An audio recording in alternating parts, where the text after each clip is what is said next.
Well, guys, it is great to be back with you, as it's been a while since I've been up here teaching. In fact, it's been a few months, and I am so grateful for your patience, your grace, your trust. You guys are amazing, and thank you. Thank you, guys. Yeah, thank you. That was exciting the way you did that.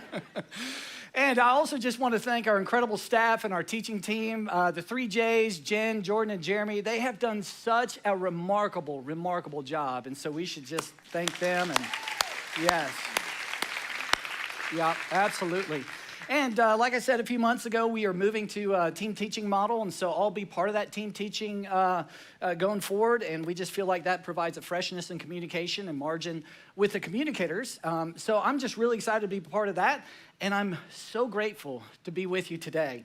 And if you're curious what I've been up to the last several months, there's been a few things. One of the things I've been thinking about and processing and working on with incredible leaders, an incredible team, is our future home and our future facility on Crystal Falls. And guys, there's so many exciting things that have been taking place, and you're gonna hear a lot more about that in the coming months because of what's been going on. So that's one of the things. The other thing I've been thinking about and working on is the structure of Northpoint, just how we can organize ourselves in such a way to be more effective today and in the future, especially when we make the move into our brand new location, into our brand new home. So I've been thinking about that, and that's a lot of thought. And then the other thing, I've just been working on some personal areas of my life. And one of those areas I've been really focused on is actually what we're talking about in this series called Where Your Feet Are. And if you haven't been here over the last several weeks, what we've been talking about is this idea of being present. To be where your feet are is to be present. And this idea of present, the way we've defined that is we said it's existing or occurring in the now.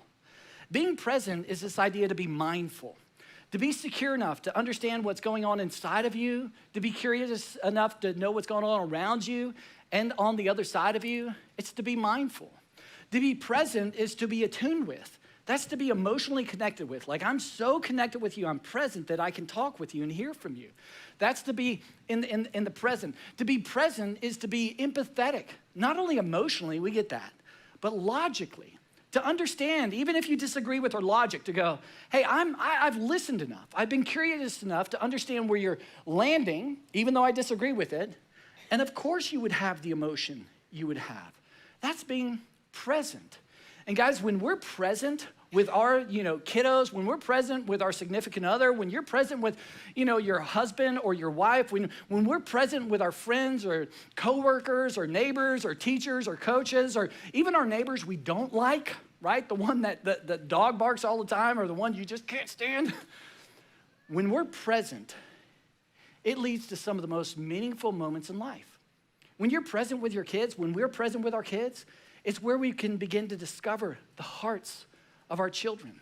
When you're present with that friend or those people around you, that's where you can hear the need behind the words. Even though the words may be offensive or the words may be dramatic or the words may be full of emotion and at you, you can actually be secure enough and present where your feet are to hear the need behind the words.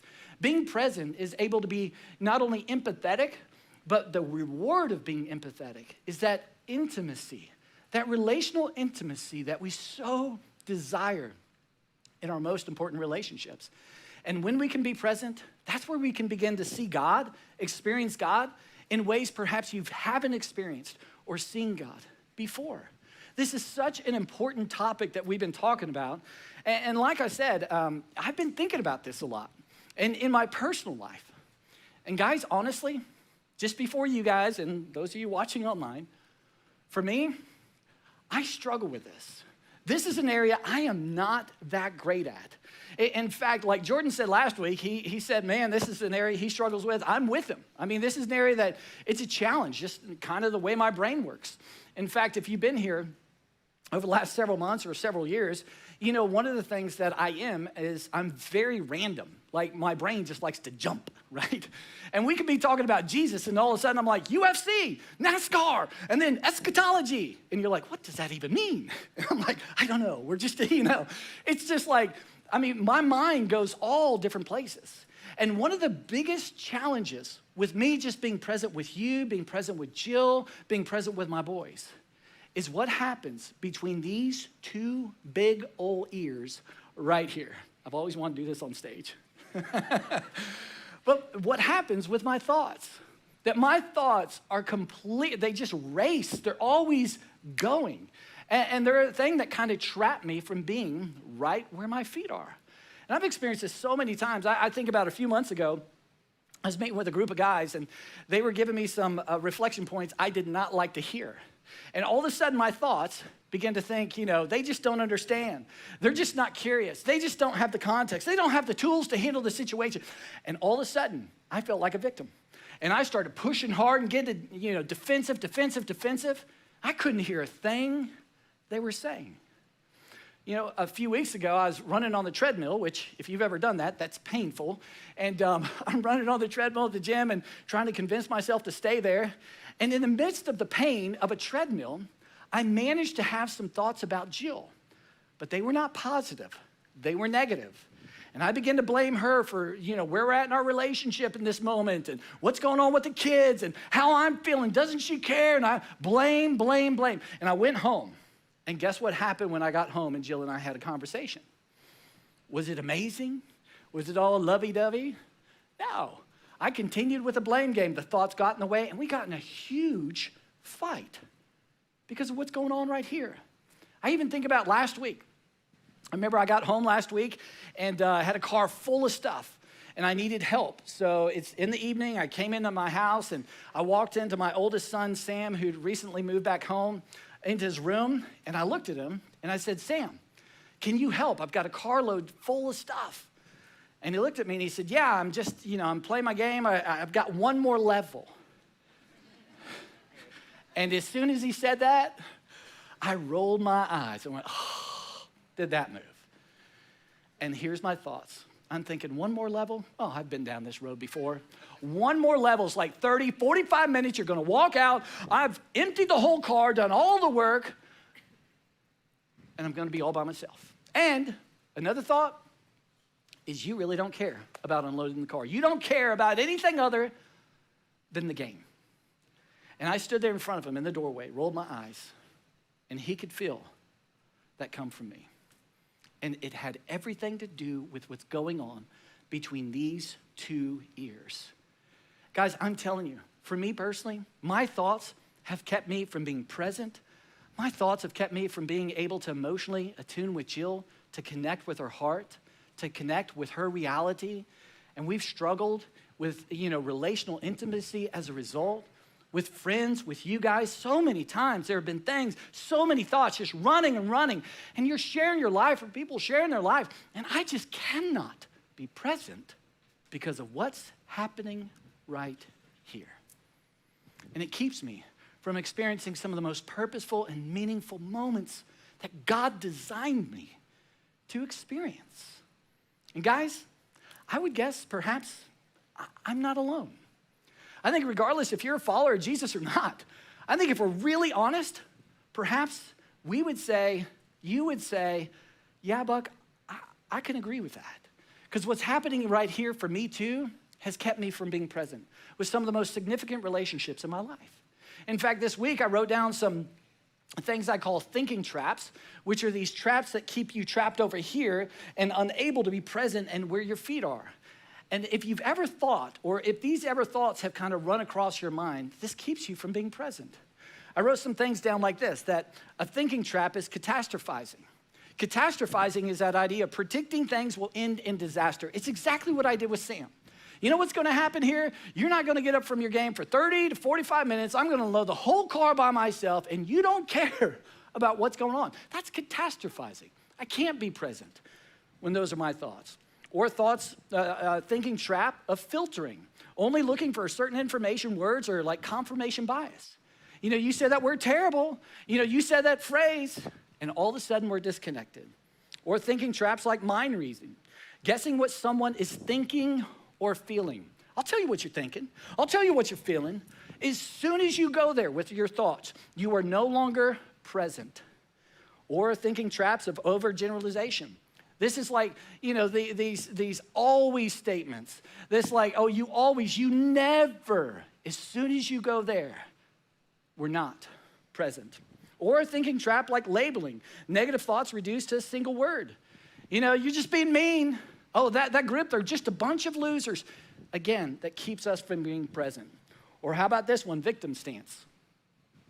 This is exactly what I did with that group of guys who were reflecting some things. And I was like, oh my gosh, they don't understand. They don't care. They're not curious. All this, they're the oppressor. I'm the victim. As soon as you go there with your thoughts, you're no longer where your feet are. Or should statements. Here's how you should feel. Here's how you should act. Or last of all, blame. This idea, I've said this before, blame is lame, it keeps things the same.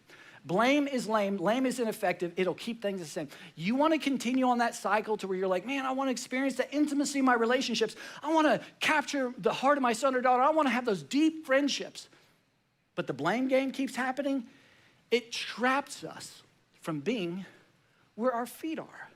And when we can't be where our feet are because of what's going on in here, and as fast as these are going, and these are projecting on everything around us, it keeps us from some of the most meaningful, purposeful, relationally intimate experiences in life.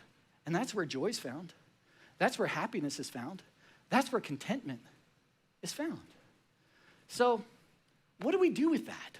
Because you can't turn this thing off, right? I mean, it is going, and thoughts are happening. What do we do with those? Well, the good news is there's actually a way forward for all of us. In fact, 2,000 years ago, a man by the name of Paul gave us an incredible strategy, something very intentional to do with our thoughts. And if you're not familiar with Paul, again, Paul lived 2,000 years ago. He was a follower of Jesus Christ, and he actually believed in Jesus. And when I say he believed in Jesus, this is important to clarify. Not this idea to go, oh, I trust in Jesus, he's a good man, that kind of thing. No. He believed. In other words, he believed Jesus when he said, I am the way, the truth, and the life. That my way is superior to any other way. My truth is superior to any other truth, and my life is superior. My way of life is superior to any other life. And Paul assessed that, and he wrapped his whole life around. He believed in, wrapped his life around the truth and the way and the life of Jesus Christ. And it came at an extraordinary sacrifice. You read about his life, you're like, oh my gosh.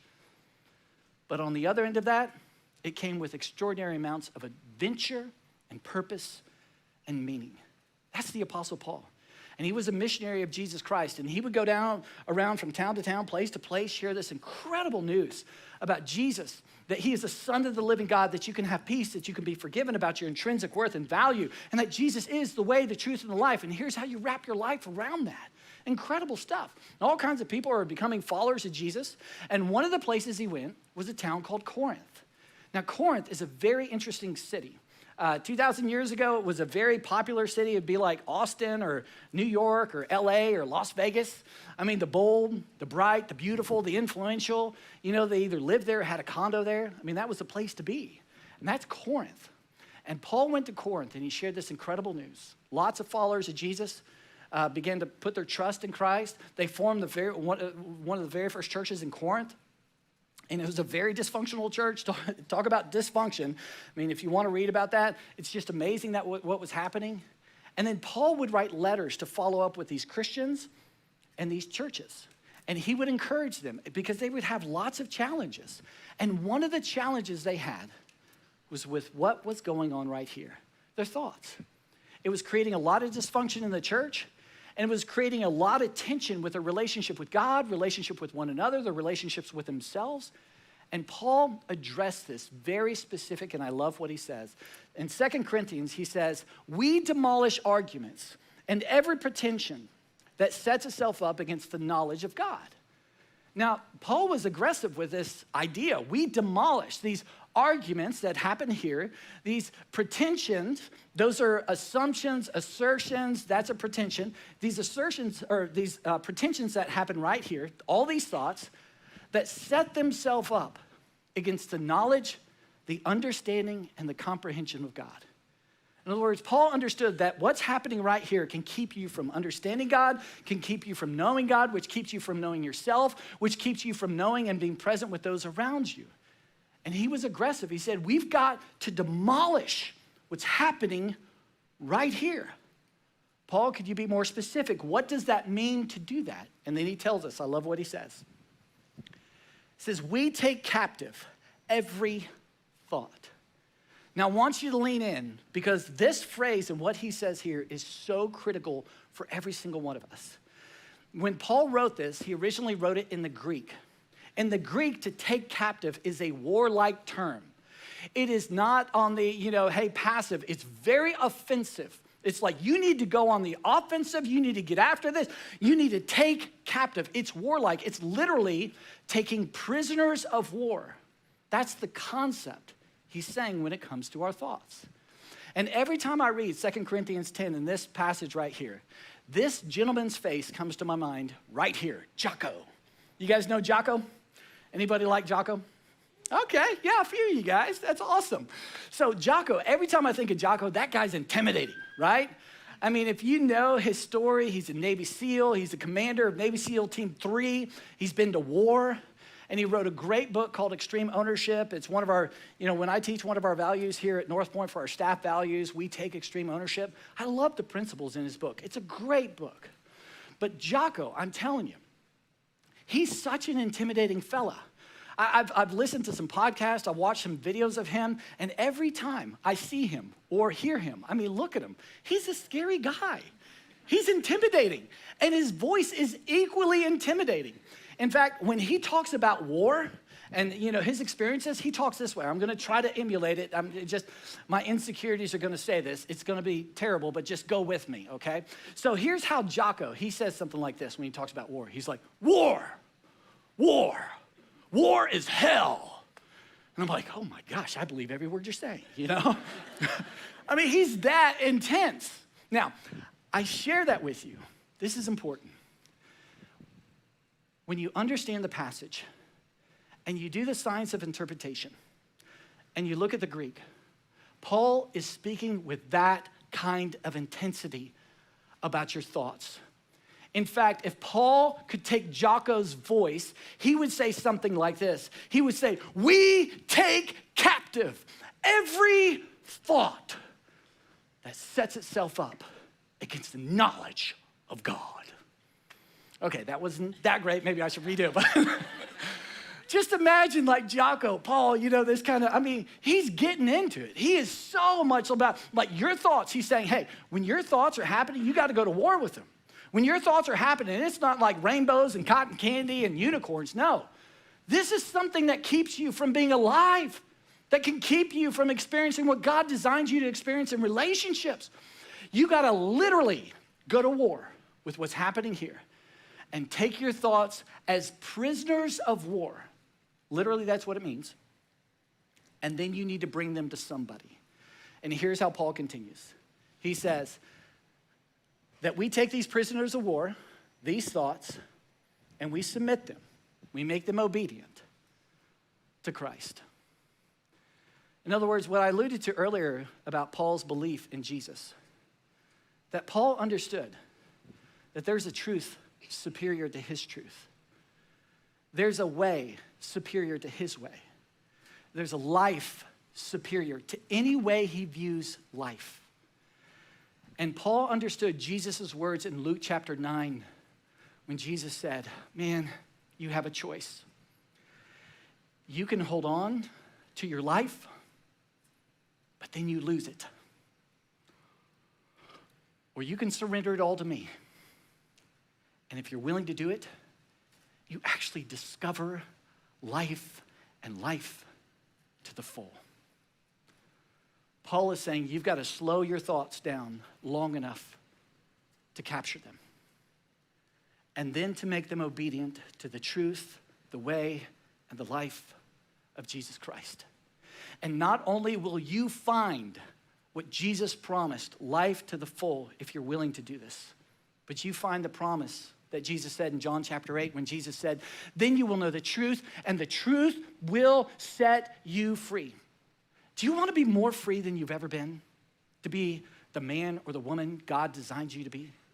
Do you want to be more free than you've ever been to be on the other side of whatever that relationship is? And to be able to emotionally connect? To be able to hear the needs? To be able to experience intimacy in a way you've never experienced intimacy? That closeness? There's such freedom to be found. And Jesus promises, you come to me, you take your thoughts captive, you submit them, you wrap your life around them. There's a truth that will set you free to be exactly where your feet are. The bottom line is this, is that when we take extreme ownership of our thoughts, it frees us to be present, to be where our feet are. That's what Paul's saying. Now, at this point in the message, or at this point, typically if you've grown up in church, you've maybe anecdotally been part of a church, you know, the religious leader or the pastor will get up and say, and that's it. That's what Paul tells us to do. So go home this week, pray, invite God into this, read this verse 3 times, and I want you to experience that freedom. Go for it. And if you've ever experienced something like that, you walk out, you get in your car, and if your thoughts are unfiltered, these are unfiltered thoughts and you're honest, you're like, what the hell do I do with that? Are you kidding me? Like, wow, how does that work? Could you please get practical? Could you give me something to actually help me take a step and do something different in my life? So guys, to the best of my ability, I want to do that. I want to give you something that is relatively new to me. It's been several months and I've been implementing a strategy in my life. And it's the best thing I've ever done. It's the best thing I've ever heard, to actually practically take your thoughts captive and make them obedient to Christ and experience the promises that Jesus promises. And so today what I want to do is, again, I want to give you a strategy. It's going to be quite a bit of information. I think you guys can handle it. In fact, as I give you this strategy, there's going to be QR codes on these side screens. If you're watching or listening online, there'll be QR codes on your screen. Make sure and scan that, because there will be a lot of information you can be intentional with this week that I'm going to go through. So a strategy that I've been implementing that I think is beneficial for all of us is called REST. It's actually an acronym, R-E-S-T, REST. And I want to walk through this, and again, the QR codes are right up here. It'll help you kind of, be intentional this week, implement this in your life to take our thoughts captive. So, what does R stand for? R means relax. Relax. This is the idea that when you're in a conversation with whomever, and your thoughts begin to race, and you begin to feel yourself, maybe your back muscles get tight, whatever it is, your mind begins to race, what do? In that moment, just breathe. Maybe take two deep breaths, or 3. Relax. Don't say what you typically would say. Don't do what you typically would do in that moment. Just relax. And as you pause just a second, it's then to remind yourself of what's true. What's true is you are fearfully and wonderfully made. What's true is your life has purpose. What's true is you have intrinsic value and worth. There's nothing you're going to say or do that's going to add to your worth or take away from your worth. It's intrinsic. God knit you together in your mother's womb. There's nothing you need to do anymore to get the worth, the intrinsic worth that God's given you. It's to remind yourself of that. It's to pause long enough and to remind yourself of perhaps what's true about you. One of the things that I do is when I feel my thoughts are getting there, I remind myself of this. I say, Buck, you are a 48-year-old man, and you are strong enough and you are smart enough to put your feet on the floor, to pull your shoulders back, and listen to absolutely everything being said before you. Because my temptation is to allow little young bucks to show up in the 48-year-old buck's life and keep me from being where my feet are. That I have a 4-year-old version of a buck that shows up and is so defensive. I want to push back and I want to reason and I want to win the argument and I want to logic your emotions away. That's the 4-year-old little buck. I've got an 8-year-old little buck that shows up and just wants to talk and talk and talk and talk and talk and logic, reason, no right brain, no emotion, no empathy that wants to show up. I've got a 20-year-old little buck that wants to show up and just withdraw. If this is where you're going to go with this conversation, if this is what you have to say to me, I'm gone. And I numb on out. Rest. When I have those thoughts, rest. Take a deep breath. I'm a 48-year-old man. God's given me incredible gifts. I'm strong enough to stand here, pull my shoulders back, and hear whatever needs to be heard. That's an important truth to remind yourself of. And there are times when it comes to relax that you're so dysregulated or activated that you really can't be present, and it's time to take a time out. And what a timeout looks like is, when you feel those thoughts going and there's a physiological reaction. For me, my back muscles get tight and I can literally feel my brain shift from my right brain to my left brain. All emotion, all ability to empathize is gone. And it's all fight and logic, right? When I feel that, time out. And take a 10-minute time out. Just say, hey, can I get 10 minutes here? I really want to listen. I really want to be present. But I can't be present right now. Could you give me 10 minutes? And in those 10 minutes, what do?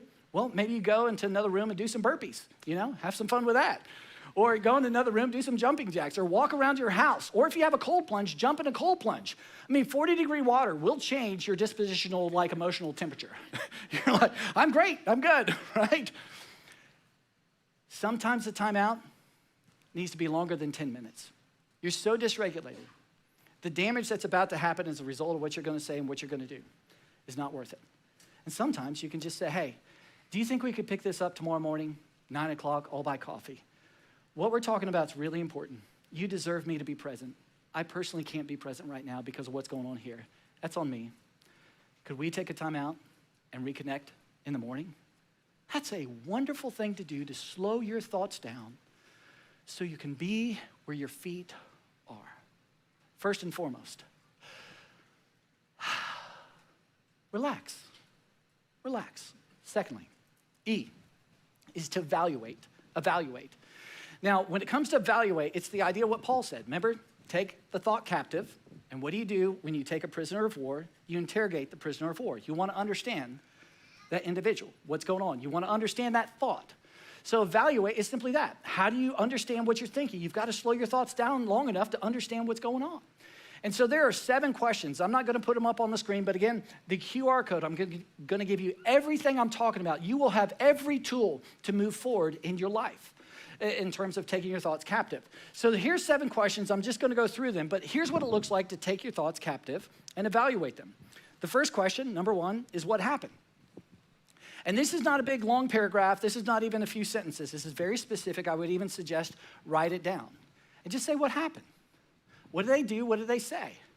Well, they said, you're a jerk. Okay, that's what happened. It activated me. She said, it's my turn. Okay, when she said that, that activated you. They walked away. What happened? Write it down. Second question, what am I feeling? What am I feeling? Guys, I don't know about you. Maybe you can relate with this or maybe not.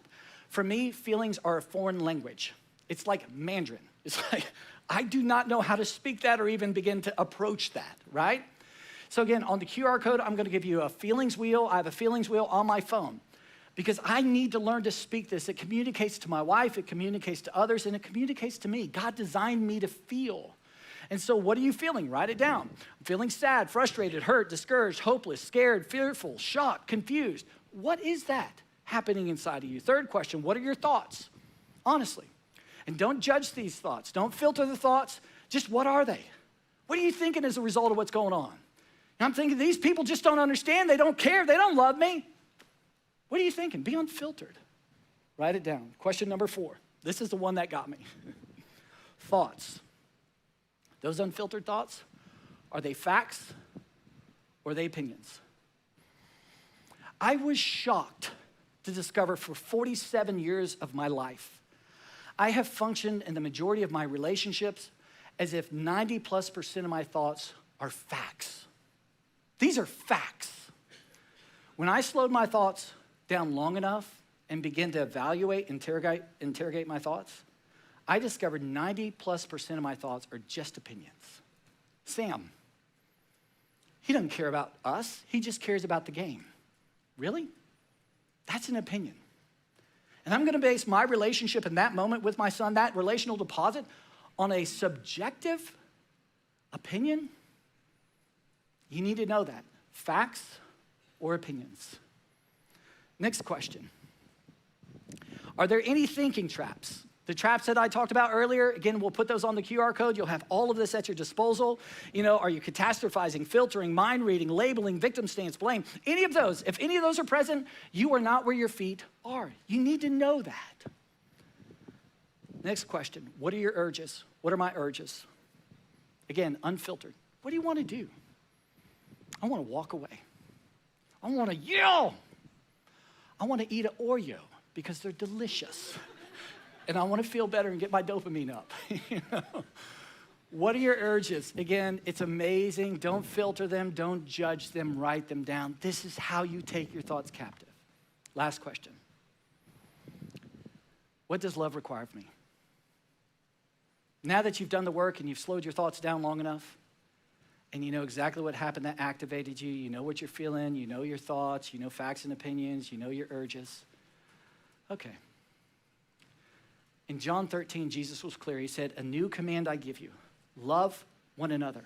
As I have loved you, you must love one another. Making your thoughts obedient, submitting them to Christ, simply looks like asking that question. He's the way, the truth, and the life. All of those are superior to any of ours. Jesus, what does love require of me now? Now that my thoughts are what they are, my urges are what they are, what does love look like? Perhaps it's an apology. Oftentimes, I'll tell you what love looks like. It looks like an opposite action. The urge is to yell. The urge is to walk away and withdraw. The urge is to go eat the Oreo. What does love require of me? I'm going to lean in. I'm going to be present. What does love require of me? It requires me to own my piece of the pie, thinking errors, and apologize. Those are 7 questions. And I'm telling you, that's a lot, I know, to hear. But this can move from a strategy, and if you're intentional around this, you can actually do these questions in seconds as you're having a conversation to slow your thoughts down and take your thoughts captive. R, relax. E, evaluate. S stands for set an intention. What's your goal with your son or daughter? What's your goal in your marriage? What's the vision? What's the pinnacle? What's the top of the mountain? What's the thing that motivates you today? It's to remind yourself of that in the moment. I just want an incredible relationship with my sons. I want to discover their hearts. I want to build a bridge of trust. I want deep intimacy with my wife. I want to understand her heart. Man, my goal is one day, someday, to be really wrinkled and old, rocking on the porch, sipping some iced tea, and look at her eyes and see a woman who has so much contentment and joy and fulfillment. I want to see that in her eyes. That's my intention. Okay. What are you going to do today? It provides the motivation. Relax, evaluate. What's that goal, that intention? And then T, take action. Now that you've slowed your thoughts down long enough and you understand what it looks like to submit them to Christ, take action. Be mindful, though, because there are times you may take action and it may not work out the way you thought. And you perhaps have a friend in your life or someone in your life you can go, hey, I slowed down, I took some breaths, I did a cold plunge, I evaluated my thoughts, I set this, the goal motivated me and it just didn't work out. Can you help me think through this? It's to be mindful as you move forward, but more times than not, if you're willing to rest, it allows you to step in and be exactly where your feet are, to attune, emotionally connect, to be able to empathize logically and emotionally. The bottom line is this, is that taking your thoughts captive allows you to be where your feet are and experience more meaningful, purposeful moments in life. And the more meaningful moments, the more intimacy and relationships you can experience, every study under the sun says that's where happiness and joy will be found. Exactly as Jesus promised. Guys, I'll leave you with this. Back to my story with Sam, where I stood in his doorway and he's playing a game and I needed to unload my car. And I rolled my eyes at him, and I had the thoughts, this is gonna be 30, 45 minutes, he doesn't care. So I go out to the car and I start unloading it, I'm in a huff. And Sam comes out, not 30 or 45 minutes later, but 30 to 45 seconds later. And he's standing next to me and he gives me that look. And if you've got kids, perhaps you know the look to where they're like, I see you. I see what you've done. And he helped, and he did such a great job. We got the entire car unloaded. He did a remarkable thing. And then after we did that, he looked at me and he said, Dad, can we talk? I said, yeah. He said, is there something wrong? You seem mad. And I looked at him and I said, Sam, can you just give me a second? And what did I do in that second? R-E-S-T. Breathe. Remind yourself of who you are. Evaluate. You know what? 2 thinking traps. Catastrophizing, mind reading. I took the past experiences and brought them into that current moment. I took the fears of the future and brought them into that current moment. And I was not where my feet were. I catastrophized that moment with my thoughts. And I was mind reading. Here's what you feel, here's what you think. What's your intention? I want a great relationship. I want to discover his heart. I want to build that bridge of trust. Take action. Sam, I'm sorry. You are absolutely right. I was not where my feet were. I was not present with you. That's on me. I'm really sorry for that. I let my fears get the best of me. I let my thoughts. Listen, I've got a strategy. It's relatively new. I'm going to keep working on it. But I so deeply desire to be present with you and have that relationship of trust. Would you forgive me? Sam said, of course. And then I felt a little bit, insecure. So I said, would you give me a hug? And he gave me a big old hug. And I thought, that's it. That's taking thoughts captive. And it's allowing me to experience something far more meaningful, far more purposeful than I'm right and he's wrong. And guys, this is a lot to process. But you have every tool at your disposal now. That QR code will give you everything you need to do what Paul instructed us to do, to experience the promises of Jesus Christ. My greatest encouragement is to do it, to be intentional, to put it in front of you. And it will be clunky at first, I promise you that. But give it a couple weeks, it'll be something you can do fluidly in the conversation, which allows you to be present, to be where your feet are, and experience the more meaningful things that Jesus promised in this life. Let me pray for us. Father, thank you again for your grace. Man, I need it, and I'm so grateful for it. Father, thank you for the truth that you've also provided, the truth in the scriptures and how you've preserved these scriptures for so long that are so incredibly relevant to my life and to our lives. Father, you know what we need. You know where we're at. You know the things that are keeping us from trusting you with our thoughts. So, Father, would you be gentle with us?